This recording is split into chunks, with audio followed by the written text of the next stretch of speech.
When I woke up this morning, I was feeling pretty dangerous. About the past and about the future. Welcome back to Draftvice, and today we are talking about defensive backs.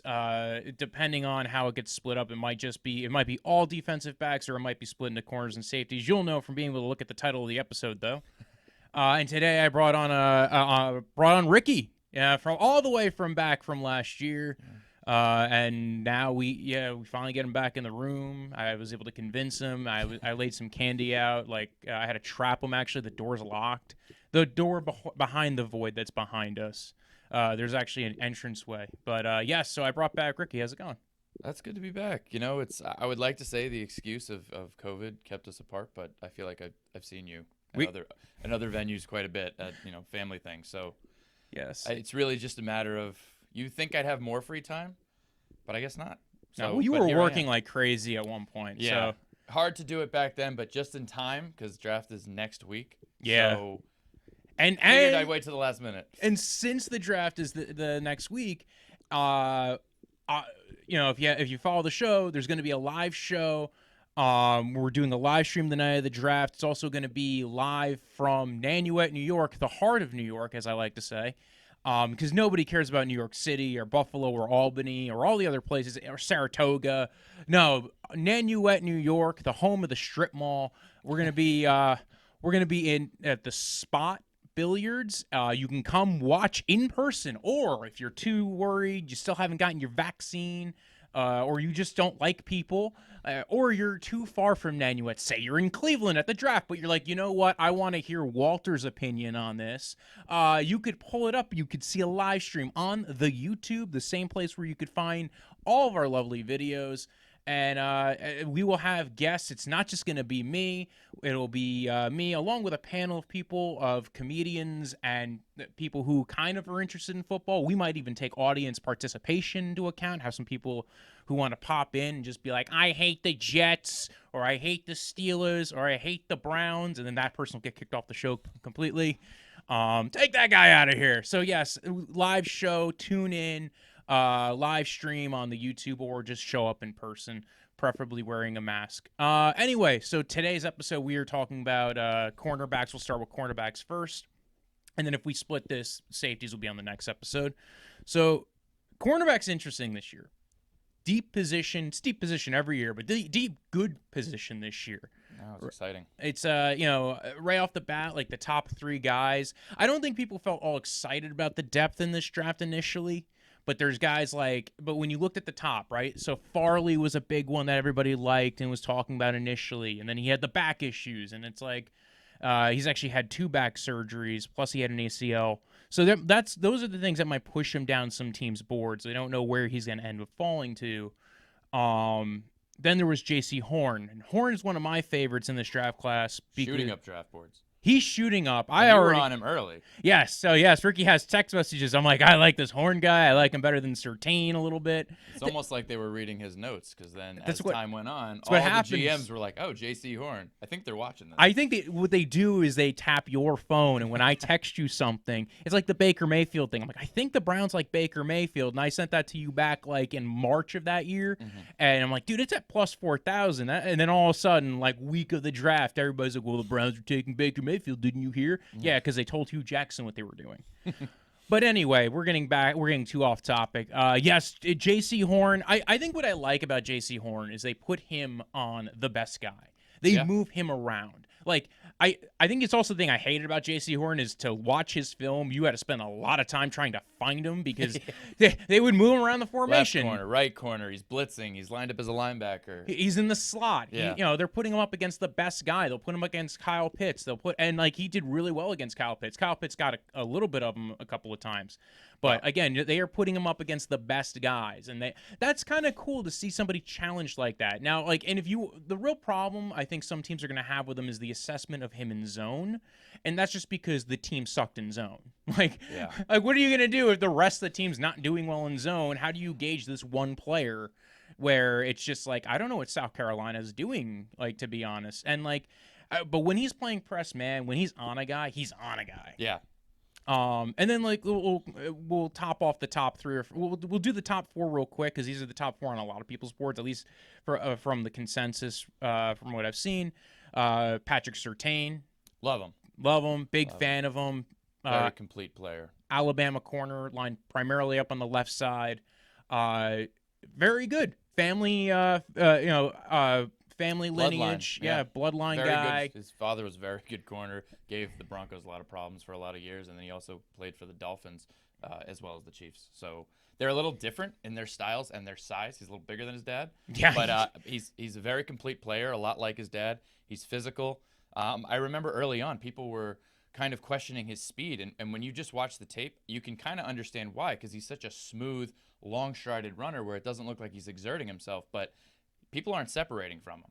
Yes. So I think that's why when he tested pretty well, he put all those answers to bed. But that's what happens a lot of times with these long corners. They don't always look as twitchy on film, Yes. but he's on people like glue. Yes, I think that's the key there is the twitch. I think people didn't see. And then, but he's not getting beat, especially because when you're seeing him, he is probably I would say you're going to stick him on one side of the field. You're going to set him up and lock it down from there. And he is so good at getting at you at the line of scrimmage, pressing you, jamming you. Like, as far as guys who are good at jamming at the line of scrimmage and technically sound guys, he's probably the best one in this class. Oh yeah, and he's always in good position. So you can tell he does good film study. So it's not just man, it's zone. He's well coached. Not just because of Alabama, but I'm sure his dad had something to do with that. Yeah. But the thing with a lot of Alabama players, particularly the secondary, they're well coached. Saban knows what he's doing. Yes. Now, the knock on that is how much are they going to develop? You know, a lot of these Bama and even Ohio State when Urban Meyer was there, a lot of these guys, they come in ready to start, and they're starters for quite a few years, but they never actually always hit that all-pro level. Yes. And it's because they squeeze all that juice out of them. But I think with an exception might be Patrick Surtain, because I think he still has room to grow on top of the fact that he's been well coached. I don't know that he's one of those prospects that you need to be worried about. I think he's a perennial Pro Bowler from day one. Yes, and also if you watch the workout of him, he looked like the cornerback version of DK Metcalf, where everybody's just like, "Oh my God, he looks like Megatron. He looks like this just crazy athlete," and he does. It's weird because him and J.C. Horn had their pro days like a day apart from each other, and J.C. Horn was the day later, and he just did everything one little bit better. Yeah, like he was just like, I'm just competing with Surtain. I know that, so I'm just gonna do everything better. So I like those. I like both those guys. I think it different. I think it's flavoring kind of guys. Like if you are looking for the guy who I think can eventually be a shutdown man corner, where I'm going to have him travel around on where I'm putting him on the best guy, I might like J.C. Horn better. If you're looking for the guy to be like, we're going to put you on this side of the field, we don't have to worry about that side of the field, and we can kind of cheat with our safeties and mess around, I think I would take Surtain. If I want the guy with the solid floor, I want to take Surtain. Yeah. The one issue I have with Surtain is that he played primarily on the left side, so you didn't get to see him even switch to the right side of the field, get to see and especially because left side of the field, a lot of times, you'll see a lot of quarterbacks coming out don't target the left side a lot already. So there is that. That's the one issue of all the things Surtain. I don't think it's a big issue because also guys weren't throwing at him because he was covering them. Yeah. But it is the issue of, like, for instance, people would always say, like, Trubisky can't throw to his left side of to the left. Like, that's an actual Can't throw problem. to his right either. I mean, and he can't throw in general, but I'm there's a sorry, reason why Mitch. he's the backup to Josh Allen now. Yeah. Sorry, Mitch. We still love you, kind of, like, as a solid backup. Yes. But But what I would say too with that whole left side, right side thing, it's a fair point. But Nnamdi Asomugha made a pretty good career out of that for a long time before switching over to the Eagles, and I think that's one of the comps that he could be drawn to. Another comp I like to draw him to, though, is because I think he has the potential to move around. Sometimes because of his size and his smarts and his ability to tackle, he looks like a safety playing corner. Yeah. And I think longevity-wise, you're talking 10 years down the line, I can see this guy moving to free safety later in his career, a lot like Charles Woodson. Yeah. And I know Charles Woodson, Heisman Trophy, all that other stuff, not quite there right now for Surtain, but I'm not going to put that outside the realm of possibilities for him. What's funny is a friend of mine, Kev, DJ Intense, been on here plenty of times before, was on the live stream last year. He hit me up and he's like, I think Surtain is probably a safety at some point in his career.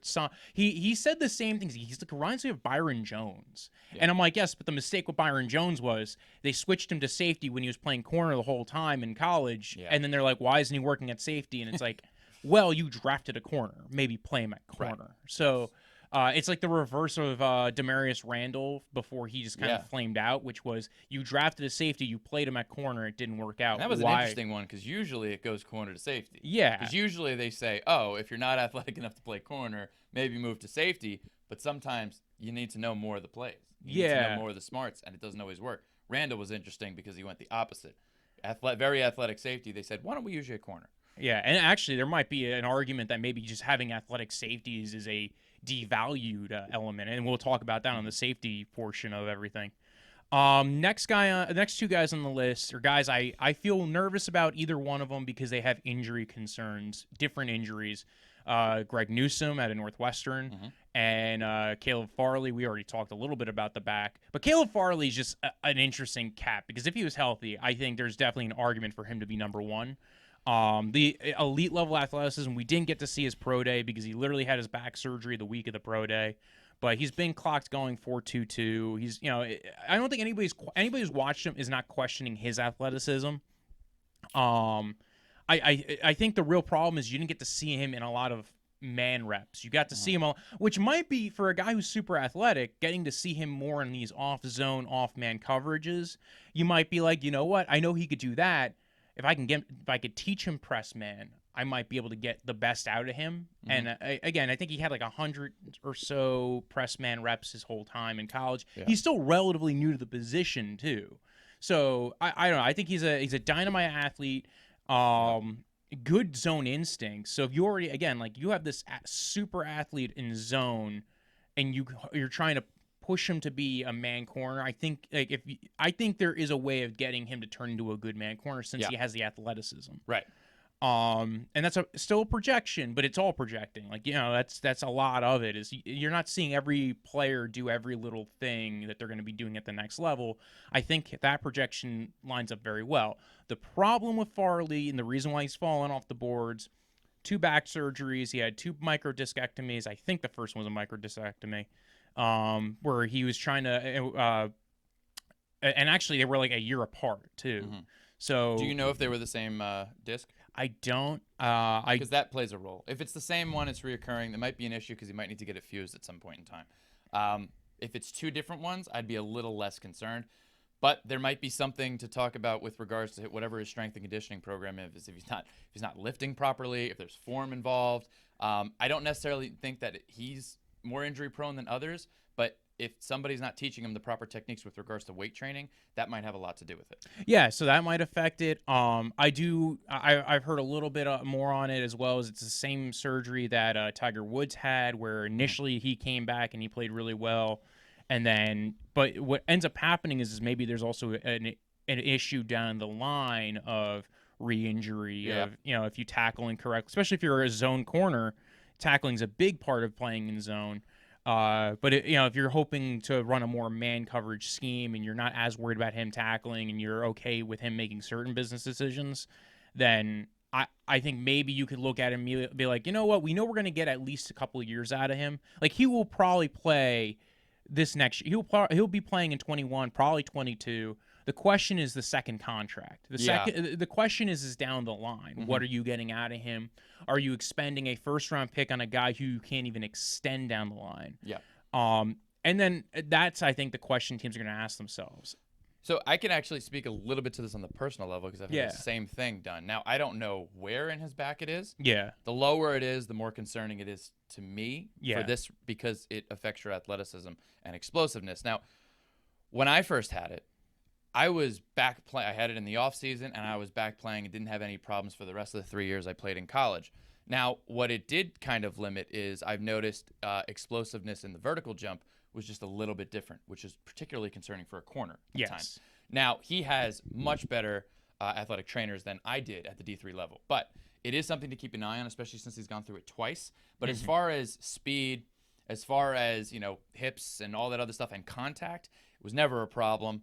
I can say it ended up being re-injured in like a pickup football game 5 years later or so. It does have a propensity to re-injure itself. Yes. But it is also something that can be well managed with proper decompression and a lot of the things that they're allowed to use now that maybe not need to dip back into surgery. And at the end of the day, if you need a fusion, I'm not exactly sure how that translates to the NFL. I'm sure he's not the first person to do it. But it would limit your mobility to some extent. So like you said, early on, I wouldn't be that concerned. But if you're looking about that second contract, you just got to see where he's at that time. If he's had another injury in that time period, even if it's in the offseason. Yeah, I think my one concern, especially because I haven't heard of a lot of corners having a fusion. I've heard of a lot of offensive linemen having it because they tend to have a lot of back issues. Same thing with defensive linemen. I've heard of a lot of them coming back to play, but they're also not expected to be these, elite athletes chasing around other elite athletes. Their range of motion is not as important. So I feel like it's a risk assessment issue. I think teams are going to evaluate it differently. I think, again, if you're a team that has the opportunity to take J.C. Horn and Patrick Surtain, that might put him behind those two guys. But you might not have him ahead of Asante Samuel Jr. You might not have him ahead of Eric Stokes because you look at it and you go, well, listen, you know what? He's already better than those guys, and he has such an elite level of possibilities at his talent level. Even if you get him for one contract, he's better at like what you're getting out of him. Right. The other guy I want to talk about in these top four, he's generally in a lot of the top four rankings, is Greg Newsome. I like him a lot. Yeah, out of Washington. Now, he's another guy who, again, there's a little bit of projection, didn't play a lot of press man, but played a lot of off-man coverage, played a lot of zone, and showed very good awareness, very good, very, like, oily hips, very good movement excellent skills. Footwork. Yes. I watched him break on what I saw, a triple move. I think they're just making up routes out there, but, he broke on it as if he was gambling. Yes. And was able to just flip his hips around real quick because his feet never leave the box. When he's doing his back pedal, he's never out of position. He's never overextending. I know one of the knocks on him when I was reading the report was that they worry about his acceleration out of the break in short area quickness like that when change of direction. But his footwork's so good that he's never out of a position where he's gonna need to really make up ground on that part of it. It's what I've seen, and I tend to really like him. He's a good tackler. He's a willing tackler. He shows at least a potential to learn press man. Yes. I mean, I think he's athletic enough to do so. His footwork and his agility is good enough to do so. It's just a matter of what they asked him to do in college, and I would argue that off man's more difficult. So I actually like the way he played it, and hopefully they're able to use him in a way and then coach him up on the other schemes if they need to transition. No, and I agree. We're gonna have a couple of guys who are like that, where they didn't get to play a lot of press man, or they didn't get coached maybe even how to do press man, maybe even correctly. So it's good to hear you say that. We're again like getting your assessment of Greg Newsome, and again, I like Greg Newsome. I think my one thing outside of the on the field analysis is he's had injuries over the years, a lot of soft tissue injuries. Mm-hmm. So if you're a team that has maybe where he's your third corner, like there's a lot of talk of the Browns maybe taking him if he falls to them in the 20s. There's probably going to be teams way before them taking him. For instance, the Titans, there's a lot of teams that probably need corners long before the mid-20s. He's probably going top 15, especially if teams rank him ahead of Farley. Correct, which I personally have him ahead of Farley. Now, again, Farley's great. Yes. What frustrates me about Farley, you talked about the injuries. It's less concerning for me right off the bat. What frustrates me with him is he looks so good in the time frame we saw him in. It would be nice to get another year of tape on him to really solidify. Is he better than Surtain and Horn? Yeah. Is he worse than Greg Newsome? So that's why people have him all over the board. People argue, you're preparing for the draft. Maybe because of his injury history, not a bad idea to take a year off and get himself healthy. He's probably doing decompression, all that other stuff he needs to do. So if he leverages that in interviews, that might help. But as far as seeing him on tape, he's got the talent. I would have just liked a little more film. Yeah, I agree. Also, both those guys you have limited film of because, again, Newsome did not play out every game in every season that he was in. With Farley, I agree because he's had both back surgeries in that year frame where he did not play. Right. So that's actually kind of the bigger worry of Farley is, well, you didn't play, you opted out, we didn't get your athletic measurables because we didn't get to see you at your pro day. So there is a lot of things that stack on the risk assessment profile of Farley versus Newsome. Listen, guys have soft tissue injuries. You might learn how to. There's ways to sometimes managing NFL that. athletic trainers, I would hope, might be just one cut above, Big Ten trainers. I don't know. Yes, but history of soft tissue injuries is sometimes a concern, Yes. and it does repeat usually throughout your career. But if you're getting 8, 9, 10 games out of the guy a year, and that's what you're hoping, if you're getting a minimum of 10 games out of Newsome, and then you have a solid backup, and you have a good rotation of corners, maybe that's fine. Mm-hmm. And again, if Newsome's not your number one guy right away, I think that's the best move, is you're able to maybe work around some of the early weaknesses that you might see, or the stuff that he hasn't done yet. Yeah. And be able to, like, again, if you have a true number one corner, for instance, again, the Titans I mentioned before is potentially being an option. The other team I'm thinking of is the Cardinals, because they definitely need corner at this point. Cardinals need wide receivers and corners, and that's it to really make their team look at least somewhat more complete. They have Malcolm Butler. Yep. Byron Murphy hasn't turned into an all-pro, but he's at least been a solid slot corner for them. Sure. And now they have that great pass rush up front. They have Budda Baker. I think Newsome to the Cardinals is probably like the ceiling of where he might go. Yep. And then the floor is probably anywhere in the mid-20s. So I think if he falls to them, I don't see him getting out of the first round. Like, he's a guy who's going to probably, at least in my mind, unless teams are really afraid of that soft tissue, he's going first round. I could see him being a good fit in Pittsburgh as well. Whether they need how many defensive backs they need, he just feels Pittsburgh to me. Well, and they just got rid of Steven Nelson. Yeah, and he's also a guy, right, that because of how good his footwork is and because how good he is at off man, if they need to play him in the slot, if they need to play him as a roll-up safety or anything like that, they have that option, because I think off man and his level of footwork transitions well to that. A lot of times people rely on their athleticism, and he's a good athlete. But the problem with good athletes is sometimes they get a little lazy in their back pedal, they get a little lazy on their footwork because they know they can accommodate, they can make up for it, with their raw athleticism. He seems to be disciplined technician when it comes to that, both natural footwork, and he clearly works on it. So I think that might play a role in where he's valued as well. All right. So those are the top 4 guys generally on a lot of teams' boards. I would argue there's somebody else that should be in the top 4, but I know we're going to get to him next. All right. Asante Samuel? Yes. All right. I like it. I like that, because I like Asante Samuel a lot too. So let's talk about Asante Samuel. Not the biggest guy in the world, but man, he does everything pretty damn well. Everything. And it's weird because his dad was a ball hawk, a little bit of a gambler, would get beat a lot, but would make a lot of big plays. And what I would argue with his son is he has the ability to make those big plays, but he's a lot more eye disciplined. He's a lot more read and react. He shows a lot of good man skills as well as zone skills. I love him. And I also think when I was watching his tape initially, the earlier 2019 tape, I was like, he's a little bit of an ankle biter. He's a little bit of not necessarily a wrap tackler. That seemed to progress and get a little better. Maybe he put on a little more size. Maybe he got a little more comfortable, not going in there wide-eyed as a younger player. But his tackling got a little bit better. That would be maybe my only concern. Which is a shock, by the way, because like nobody in the Florida Seminoles ever freaking develops anywhere. Like, you look at Hamza Nasruddin, who we'll probably talk on the safety episode, Marvin Wilson. There's so many guys who go there and they stay linear because the coaching there is not great. The fact that he developed, and partially probably because of the family lineage as well. Yeah, yes. I think that the fact that he even developed there and turned into an even better player is impressive to me on its own feet. Right. But like you said, like, he got better in 2020, a lot better. Like, I remember size being an issue in 2019. It wasn't in 2020. No, and his dad wasn't all that big either, but his dad was a willing hitter and not the most technically sound tackler, a little bit of a knee diver as well, but willing and aggressive, and I'm sure he's able to coach his son up on, where you put your head, breaking down before you make the read. He showed some good open field tackling skills as well, where he wasn't just putting his head down and praying he hits a shin.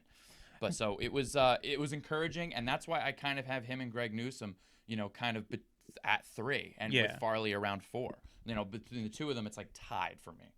See, the one issue I think teams have, I think people have, first off, they probably watched the Clemson game. They noticed that he had some issues with some taller guys in 2019.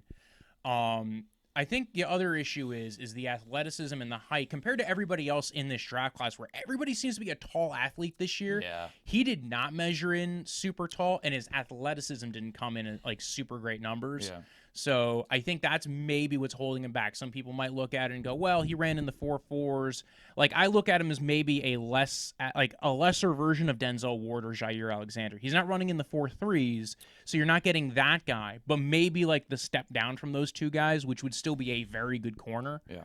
Like, that's where I'm seeing him. And that's why I think you and I like him a lot better, is because, first off, he shows the know-how where that he's still athletic. He's not like he's still running in the 4.4s. It's not running like in the 4.4s in the NFL. I mean, most NFL corners are probably in the 4.4, 4.5 range if you just take an aggregate of all of them. Yeah. Some of the ones that stand out and go in the first round are running 4.3, and I can concede because he's a little bit shorter and a little bit slighter, you'd want him to be a little more athletic, whereas the taller guys tend to be a little more athletic on this end. But I think they're high-end athletes. I also think he's a product of the times. People love big corners nowadays. It doesn't mean that short corners weren't effective forever before that. So I think maybe if you took this draft 5-6 years ago, you'd be talking about a top 2 guy. Yeah. Who knows? But that tends to play a role in it. You're absolutely right. And also because the other 4 guys in the top 5, generally for people, are guys who are above 6 feet tall and do show good athleticism. Because, again, you have J.C. Horn, Patrick Surtain, Greg Newsome, and Caleb Farley, all of which have shown –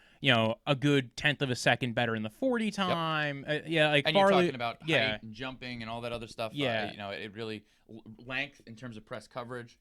So, like, maybe some teams might think maybe he's topped out of what he can do athletically, whereas they might look at those other guys and go, well, we see the potential here, and the potential's a big way of getting yourself fired, but sometimes it's also a good way of getting yourself somebody who can be that next level player, and that's why some teams look at potential a little bit more. But I agree. I think he's a top 5 corner in this draft class. I know some people – I've seen ranks where he's been all the way down to 8 or 9. Yeah. That blows my mind sometimes because I feel like you're getting a good player. Now, those maybe are guys that would rather have a 6'4" corner that runs 4.6. Yeah, that's what, if they're putting him at 4.3 if we're talking about Eric Stokes. Well, yes, but what I mean is, typically, I don't know how you put him down that low just with his skills on tape. I would make the case between him and Greg Newsome that Newsome's a much more refined tackler. He's a much more confident in his tackling ability. He's much more consistent with his tackling ability. So, even though we've seen Asante Samuel get better, that's kind of where the if I'm edging one over the other is where I put Newsome. And I think, and the one thing that maybe I like about Asante Samuel better is he does not have the injury history of the other guys that are in his range that, like, again, you look at his tape and you just go, this guy's really good. So those guys I really like. I wouldn't mind taking any one of those guys on day one, with the caveat of the injury and wishing I knew more about the injury for Newsome and especially Farley, because I think Farley could fall all the way to mid-second round because of the injury for some teams. People get scared. Yeah, well, especially if you have the opportunity to take a guy who you have similarly rated at maybe a different position of similar value, say an edge rusher who you really like, an Azeez Ojulari. If there's a guy who's like a high-end edge rusher that you maybe like or Kwity Paye or Jason Owe or Joseph Osai, like one of those guys, like maybe you might be like, you know what, I feel okay about my corner room. I'll take the guy who might have the higher ceiling or won't have as many injury concerns. So I could see those guys getting put on boards differently. Yeah, I think if he played this year, you would.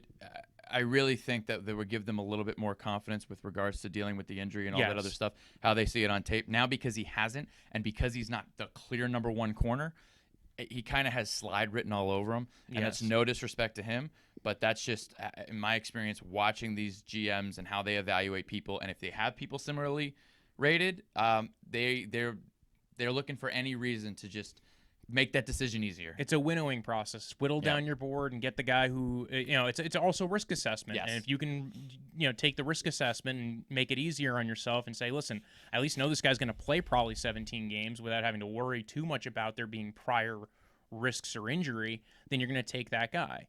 I've talked about it before with Jason Owe Jalen Phillips and the concussions.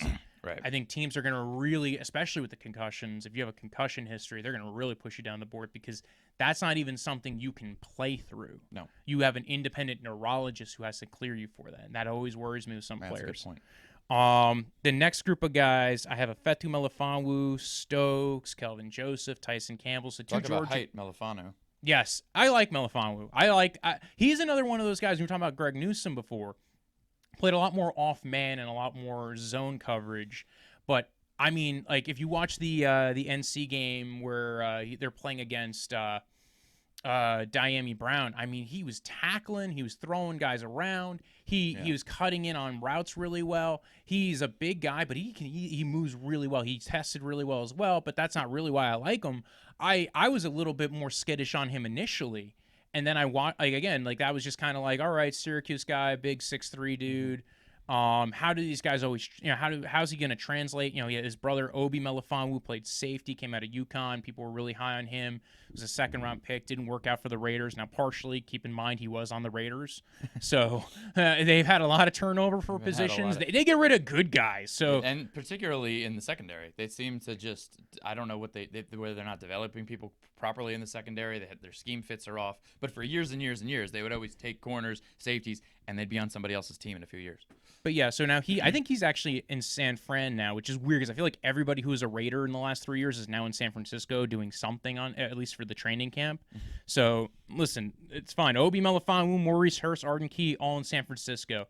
So with Melifonwu, I like him a lot. I like what he can do in off coverage. I like seeing what he stays in phase with receivers really well. He's a good tackler. Like he hits hard.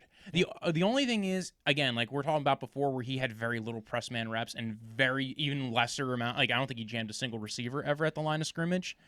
Those are things that were just not on his tape, and I think those are the things you maybe worry about more with him. And again, he doesn't have the athletic profile of Greg Newsome. He's about another 1/10 of a second slower. Yeah, he's still in the 4.4s, but you're talking about like 6'3", running in the 4.4s. Now he's going to have that ability to maybe have the, he's going to be able to make up some of that because he has the length and the height. So he's going to be able to jump up. He's going to be able to jump up, turn around, and hit a ball down a lot easier than somebody who's like, say, 5'10". Yeah. You would make the case that somebody like him has press man written all over him, when it's kind of ironic that he played a little bit more in an off man scheme, because I worry about lengthy guys playing off typically because of the change of direction when smaller guys are running up on them and causing them to get in their back pedal and then getting out of that back pedal. Syracuse's defense didn't make any sense. No. And they have 3 really good D-backs there, too. Yeah. Between him, Trill Williams, and we'll talk later about Andre Cisco. All 3 of those guys were very interesting prospects. And, if they were in a different scheme, people would be talking about him even more so. Yep. The fact that he was good in those other things kind of makes me like him more. Yeah. And then if you get a coach who can coach him up in playing press man, who could give him, teach him how to, some good techniques and how to jam a receiver at the line of scrimmage. And again, if he's going to the right situation, he doesn't have to do all that right away. Right. So and I'll bring a couple color commentators and other people who comment typically on the draft and prospects have made this point, and I'll bring it up again.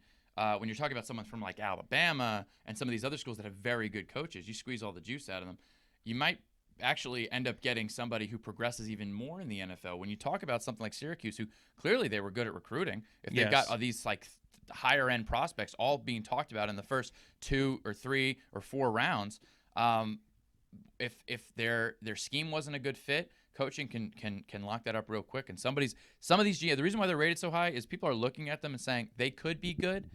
There's a reason why they're not, and if it's coaching, that's easily taken care of. Yeah, and I think he's more of a second-round guy. I think teams are going to be too skittish to take him in the first round. Yeah. Level of competition, the defensive scheme, not getting to see him do everything he'd be doing at the next level. But he's probably a top 50, top 2-round player in the draft. I think he's not falling out of the second round. At least I don't think. But then again, I saw Shaq Griffin fall into the 3rd round, and the Seahawks took him. And that was a steal where a guy, and he ran 4 threes and was like a really solid player. But this is a guy who I like him a lot. I think there's a range of dudes in that kind of like mold again this year. Another guy we could talk about is Eric Stokes out of Georgia, and Tyson Campbell out of Georgia. Typically like Georgia DBs. Yes, I do. DeAndre Baker didn't turn out all that great, but that was also because he was drafted by the Giants. He also had some off-the-field issues, I believe. Yes, right? They just kicked him out the door, and they're like, we're not keeping you around. It was funny because he ended up being cleared of all that. So I know. It's, who knows? But maybe that had something to do with their patience of being able to develop him. It's like, why are we investing in somebody that may or may not be guilty? Yeah, and the Giants seem to be way more skittish of those things. Yeah. Maybe because of the media market. Could be a Gettleman thing. Could be a culture thing they're trying to do. I don't know. I think it's more of a Mara thing because they did that with Janoris Jenkins a couple years ago, where he said something not very nice on Twitter, and people kind of flared him he for had it. issues coming out. I think he had issues.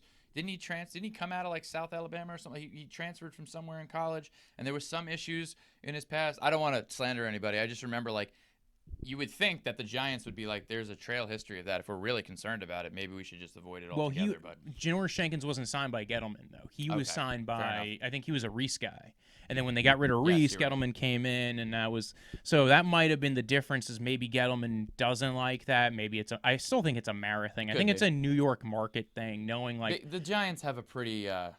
They want to have a good look. They feel like one of those brands that's trying to be like all clean cut guys. They just feel like it. I don't know if that's the truth. It just feels that way. The Jets are a little bit more renegade. I feel like they're the well, at least the fans are more renegade. Oh yeah, it's like night and day. I also feel like the Giants have this kind of regal atmosphere around them. Like again, like they care more about appearance than actually performance. I feel like sometimes, you look at OBJ and then the Eli Manning thing. Eli Manning getting benched, fans being up in flames about that, and then it's like.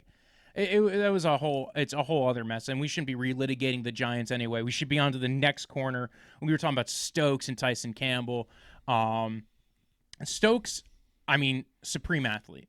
I think it's tested his pro day. We're off the chart. He also did, I think he tested at House of Athlete as well. So he's got 2 different athletic profiles that tested for him.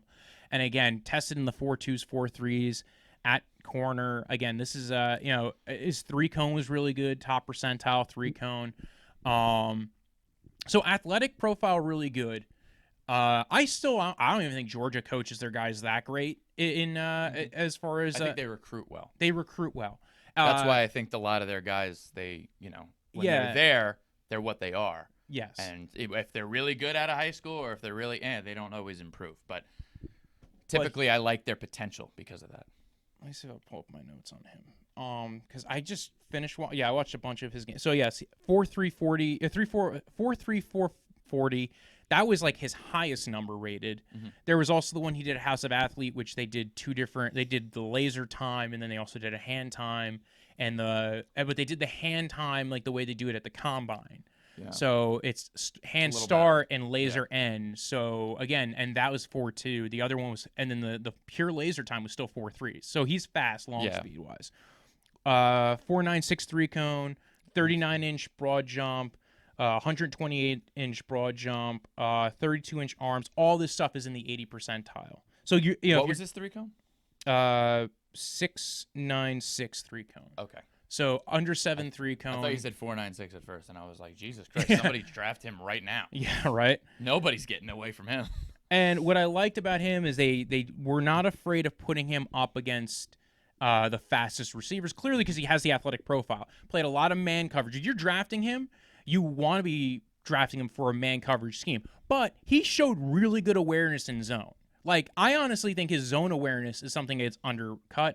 A couple of his interceptions were in zone, both in, I think it was let me see, I think the Arkansas game, he was playing one of his INTs. Let me see if I could pull that off. He had 2 INTs that I saw that I really liked, and one of them he was playing off, and I think he was actually in man coverage on this one, but they were running a pick route, and he actually was able to get through the muck with the pick route, jump the route, get the interception, and run it in for a touchdown. And you're not catching Stokes if he's getting an interception and running in for a touchdown. So you have that pure athleticism there. He shows the movement skills. I think he's going to get pushed into the first round. He's the kind of guy I could see the Steelers going after. Kind of reminds me of Artie Burns. The thing is, the Steelers run a lot of zone concepts, and in fact are usually even still a very zone-heavy team. If you are drafting Stokes and you're putting him in a zone-heavy team, you're not utilizing him to his best ability, but I think he's solid enough where he could pull it off. Yep. So I like Stokes a lot. I like the athleticism. I don't think I was as high on him early on in the process. And then as I got to watch more film with him, I go, oh, you know what? This guy kind of knows what he's doing a lot better. Very good awareness. They put him on Anthony Schwartz in the Auburn game, which that guy is fast as well. In fact, one of my favorite receivers, if you're going like 3rd, 4th round range, like that's a guy who 6 feet tall, runs 4.22s. Both those guys are like are track meet guys. So his change of direction, at least in the 3-cone, was better than Tyson Campbell's. Tyson Campbell did not do as well in that. So I'm thinking Tyson Campbell's more along the. And when I saw Tyson Campbell, although he did not look that bad when he had like as far as his change of direction, he was just not like he did not have his 3-cone was like I think I have it on here too. Tyson Campbell 7.15 3-cone, 4.37 40, 124 broad jump. So that was still good. He's 6'1". He's got 32-inch arms too. So I think he's more of a Trey Waynes kind of guy. Yeah. Where if you have him in the right scheme, in the right system, especially if you're running a lot of cover 4, I think he's going to be great for you. Yeah. If you want him to be going up, you're never going to put this guy in the slot. And if you are, you're dumb. I don't know why you're doing that. Yeah. He's an outside corner. Both these guys are outside corners, like almost purely. Yeah. Both have really good height, over 6 feet tall. I think one has got the propensity to maybe be. I think Stokes is higher on my list because he's got the propensity to maybe be like if you're talking about that top 5 guys, the guy who could break into that would maybe be Stokes down the line. He's had some mishaps, and he's been cooked a couple of times as well in coverage. The Alabama game didn't look good for either of them, but it doesn't look good for most people. Yeah, you're going up against guys who are again, Devontae Smith. For all the comments about his size, look, you can't have it both ways. People bang on Mac Jones because he had all this talent, but then you might evaluate a corner that played against all that talent. Like, wow, he didn't do well against them. It's like, well, which is it? Are these guys NFL superstars at the Alabama level, or are they not? In which case, Mac Jones looks better. So I would argue that, yes, that is a light into the guys they're going to see in the NFL, but it's also like if you had your worst game against Devontae Smith and Jalen Waddle. Yeah, well, also, see, that was the funny thing is I remember there was a thing that came up about J.C. Horn. Sam Monson is a guy who, for PFF, I think they had like a video clip of him kind of bashing J.C. Horn, being like, oh, Devontae Smith put him in a blender. I wouldn't argue that Devontae Smith put him in a blender. He got quite a few catches against him. He did pretty well. Yeah. It was also his 2019 film, and he developed a lot in 2020. Right. I think what he did in 2020 was just off the charts. And it shouldn't be. I know we're jumping around, but we should mention, because we've mentioned everybody else as a legacy. J.C. Horn, Dad Joe Horn, phenomenal wide receiver. That can be beneficial in terms of insight into route concepts and recognizing when people are moving. And that I wouldn't put it past J.C. Horn to have played receiver at least in high school. So I'm sure that helps him going forward too in terms of recognizing route concepts, understanding how hips might give away where somebody's going. So also helping with coaching on that front. One of my favorite lines about J.C. Horn is he plays corner like he has daddy issues because he is brutal to receivers. And it's true, too. And that's why I like J.C. Horn a lot. So, I know. Did you have any further comment on Tyson Campbell, Nope. Eric Stokes? It sounds like Eric Stokes is your guy to like. It was weird because I didn't like Eric Stokes initially, and I kind of fell in started love like, with him. I mean, I can see you're being fair. You're evaluating both. I still like positive and Asante Samuel better. I still like Asante Samuel. Yeah, I know people who have Stokes ahead of him. Personally, I and think Afetu ahead of him, which I think now you're starting to become size queens. It's crazy. You could be like 5 or 6 corners in the first round. Maybe more depending upon what people want and need. I mean, I think AFC it might go West, the other direction. I think there's only going to be 3 or 4. And you really think? Because I'm thinking because you do have Surtain, you have Horn, and you have Farley might slide, but it's hard to picture Newsome. He gets it to the late 20s. Asante Samuel, late 20s. I think it's somebody like Stokes, and they like the size. I think it's 4 at most. I think Okay. 4, 5 at most, and here's why. One, I do think Farley falls out of the first round. Okay, wow.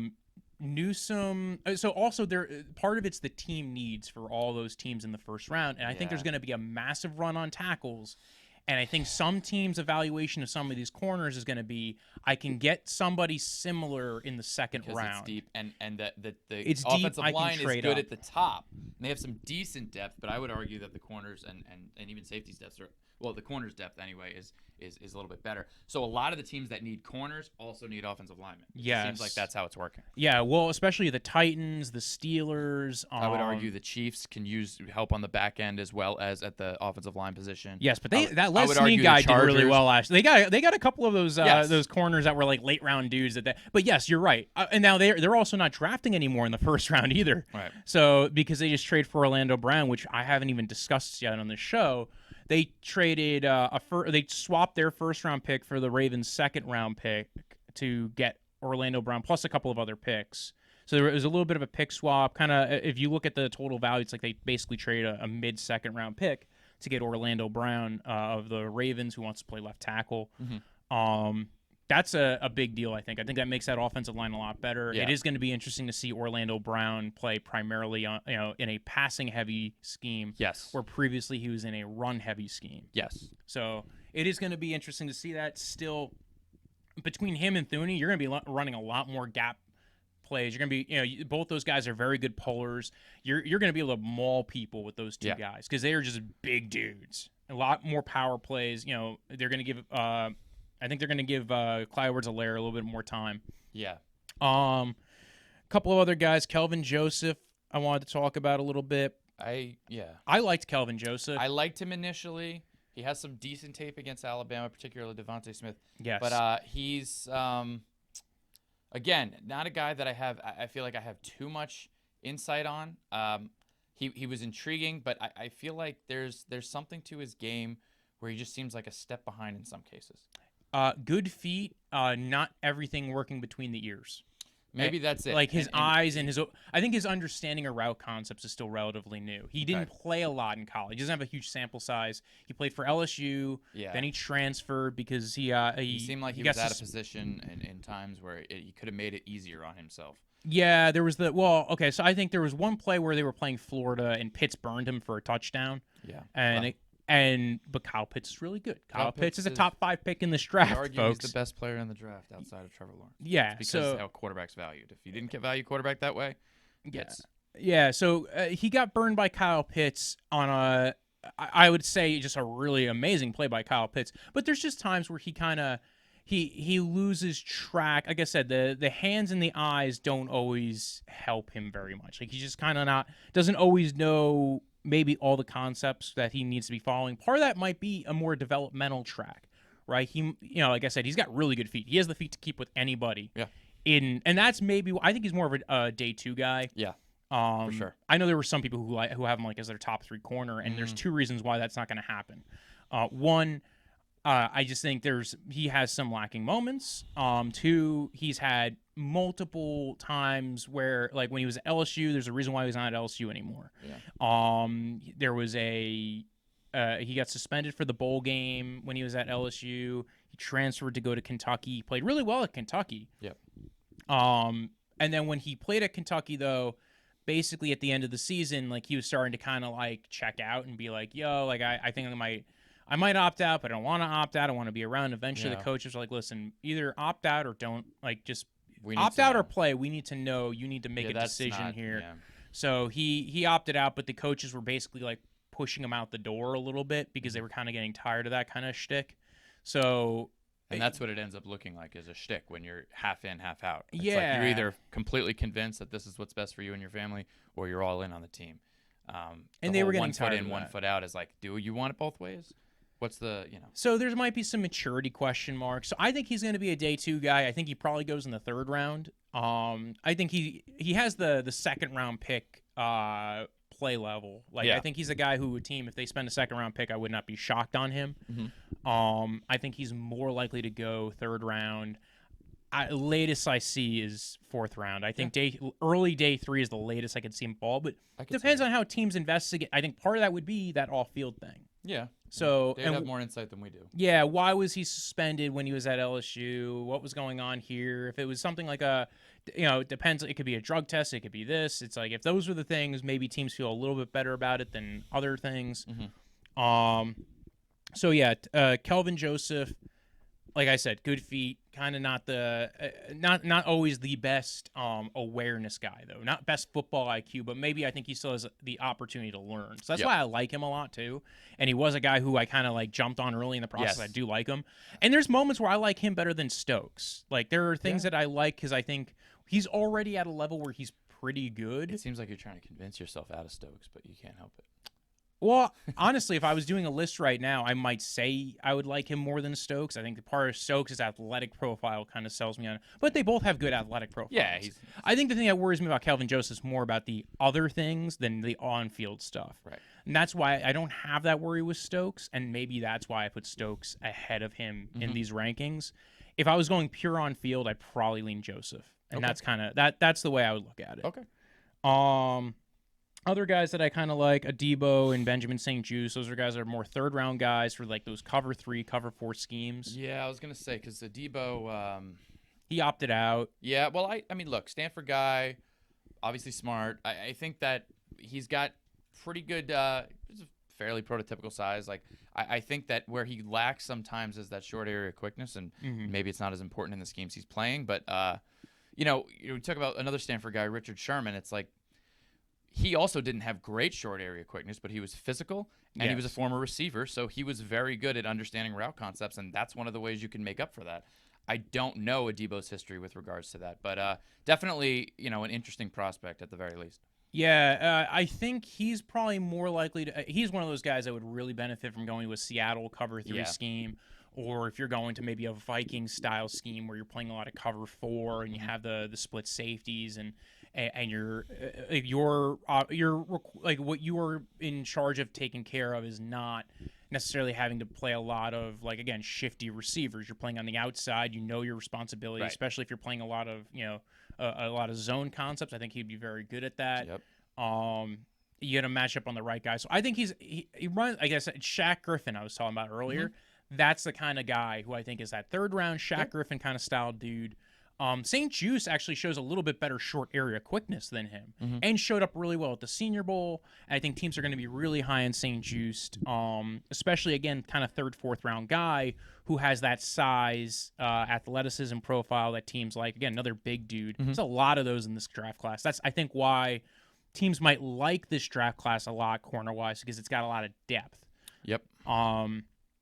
Any other guys that you were looking to mention as far as corners go? No, we don't have to dip into them, but just particularly with regards to the possibility of playing slot corners and maybe a little bit more. But you're looking at guys like Eric Molden, and you're looking at guys like Aaron Robinson, and they're Molden. I wanted to talk about when we talk safeties, because I feel like there's that little bit of that's thing why going on. I think about slot corner and even maybe like a Budda Baker role. Like, you're talking about guys that they're maybe don't have the top end speed or the size that would give you confidence on the outside. Doesn't mean they can't play it, but it just seems like you'd be doing them a disservice not to give them the best chance of succeeding, and I think that they can succeed in those roles. Yeah, so I think Molden, for me, I like him as like that kind of Budda Baker quasi safety dude. And they were both Washington, right? Budda Baker, Molden is Elijah Molden is Washington, yes. Yes. So I there you go, and I liked watching his tape, and again, they did play him a lot at safety. He was about 50% slot, and then he split the other 2 safety roles quite a bit. So I liked him a lot. We'll talk more about him in the safety episode and where I kind of feel about him. Tay Gowan is another guy who another opt-out guy. Good athleticism. I think he's probably going to be another. I don't know how teams are going to value him. Because, again, opt-out UCF guy, him and Aaron Robinson, I don't know how teams are going to value both those guys. Aaron Robinson's more of a slot corner, but more of a press man slot corner, which is not, if you do a lot of coverage looks, if you do a lot of press man, you kind of like that kind of guy. If you can have a guy who can, press out of the slot, you're going up against a lot of tough dudes. I kind of like that kind of a player. He's kind of a third rounder for me as well. And then Tay Gowan, I think, is kind of going to be a mid-round guy who might fall a little bit because of, They just don't have the tape, limited sample size, but he tested really well. And he opted out because he got COVID and his family. He also had a young child who had some issues, so he did not want to run the risk of her getting COVID as well. And I think that's what a lot of teams are going to look into with regards to the opt-outs. Is like whether or not, like, GMs, they nitpick everything. They're going to want to know why you opted out. Was it do you have someone at home with some sort of medical condition? Are you just focused on going to the NFL? How all in are you on football? There's a lot of things that they're going to have to dissect. And when you start getting down to the nitty gritty, if those are the cases, they might be something that they're not going to hold it against them. Yeah. Other reasons they might. And Deion Sanders pointed this out very early on. He said, I know it's a little bit controversial to say, but this is how teams evaluate you. And sometimes if you opt out, you have to understand that might be something held against you, or it might not. depending upon what they think you did it for. It's also there's two ways it gets held against you, right? It's it lowers your sample size. You get less playing tape in the NFL, and then the other end of it is it maybe the teams ask like your commitment to football. Yeah, I think with a guy like Tay Gowan. Yeah, that's what I mean. Like if you have specific reasons and maybe they look into that and they say, oh, non-issue. Yeah, but then you still look at the sample size, the ability to really get to evaluate the player, and you might be like, well, we don't really have enough to go off on this. Right. One more dude I wanted to mention, he's a slot corner. He played horrible when he played at outside corner, was Sean Wade. You know what? I'm glad you brought him up because I typically bring up Ohio State corners, and I meant to bring him up before this, so thank you for bringing him up. Because he's the only Ohio State corner really that has a big name in this draft, and he did not play well. And I feel like he's one of those guys higher in the past. The more he played, the lower he got graded. The further outside he played, the worse he got graded. And that's why maybe because he played in the slot when he first got there, because obviously he's lower on the depth chart. Yeah. You have a lot of talented corners that come out of Ohio State. Being forced to play outside maybe expose some things. Maybe he didn't have the athleticism. There's also maybe some questions that it expose his confidence level. Because let me put it this way. To be a corner, you have to have confidence, right? Resilience. Yeah, you have to, and if you keep on getting your confidence shaken, like that's not going to be helpful. You almost got to be arrogant to the point where it's like you have to be like, oh, that didn't matter. You know what I mean? Like it just rub it off like a it's like a water one play, to a duck. It's what's the thing? It's a one play game or whatever. You don't think about the next. You don't think about the last play. Because you don't want it to domino. You can't be thinking about the last play when the next play is at hand. Otherwise, you're going to trip yourself up. Yeah, and that is the number one thing with corners. Other positions, you need to learn from your mistakes. I'm not saying you don't with corner, but not in game. In game, you need to be like nothing. But that's a guy who might have gotten hurt by not opting out. Because think about it, if he had opted out, then everybody's just looking at his old tape. Oh yeah, he played and they'd really be like, well. oh, he could probably play on the outside, you know? Yeah, so they might be like, maybe we'll play him on the outside, but at least we could play him at slot. They pick him as a 4th rounder or something, or maybe even a 3rd rounder, and then he blows up on you, and then there's the turducken that you didn't expect to have. But yeah, like he played really well at slot. I think there's been a lot of questions about maybe moving him to safety, and we'll talk more about safeties when we get to that. As far as that goes, I think that was everyone that we needed to mention about. I think those were the primary ones. Yeah, the ones. There's always people that surprise you. I'm trying to think of other ones that I can't think of one off the top of my head anymore. No. But those are primarily the ones that I've looked into, liked, enjoyed watching their film. Some of the questions that you might have with them. But yeah, so if you want, you can follow the show at Draftvice on Twitter, at Draftvice_football on Instagram. You can follow me at BROJO. Death is in the end of life. Punch like a delicious drink you drink in the summer. You can follow Ricky nowhere. Don't follow me. Don't follow him Please at don't all. follow me at all. It's a little creepy. You also tune into the live stream show. It's going to be a big, weird, crazy bonanza. I'll be there. Vaccinated, I'll be there. So just come up to me and cough on me. It's fine. Yeah, if you're showing up, you can see Ricky. He'll be there, and then I'm gonna maybe try and do a little bit of crowd stuff. Maybe have people if they want to show up and be like, "Yo," like I said before, fuck the Steelers or fuck the Packers. Yeah, you'll get to be able to say that live on YouTube and in front of a room full of people at a billiards hall. So yes, check it out, Nanuet, New York, and have a nice day. When I woke up this morning, I was feeling pretty dangerous. About the past and about the future.